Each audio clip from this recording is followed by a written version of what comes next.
Meanwhile, cities like Milford, Delaware, they're prepping folks ahead of the northeast leg of this storm, really set to peak later on this afternoon, heading into the evening. The city giving away sandbags to residents ahead of potential flooding from this nor'easter because, while, yes, we do have the threat for coastal inundation, we could also see very heavy rain at times, leading to a level 1 out of 4 flash flood threat for coastal communities today and then slightly further inland going into tomorrow. So for a spot like Boston out towards Providence, Rhode Island, and even up through coastal spots in far south Maine. Now, the amount of rain we're expecting to see is actually going to be beneficial for the Northeast because we have been in such a dry spell over the last few months. We had one bout of rain early on this week, and then this is round 2. Already we're starting to see that first push of intense moisture right along the Jersey Shore. It's hugging the coastline at this point, but we have yet to see that heavy rain really start to take hold along the I-95. But spots like D.C. eventually today can brace for a good 1 to 2 inch soaking of rain.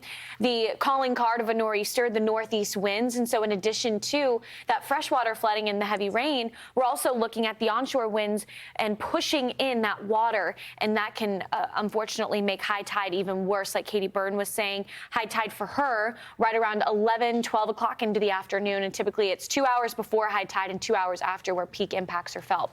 Now here's why Boston is highlighted going into Monday. This is Sunday 6 p.m. Yes, we're still dealing with some light moderate rain for portions of New York City, Philly, Atlantic City out towards D.C., but Boston and Providence have multiple rounds of heavy rain yet to go, and that will take you all the way through Monday afternoon, heading into Monday evening, a little more isolated with some of the training bands as that coastal low pulls to the east eventually.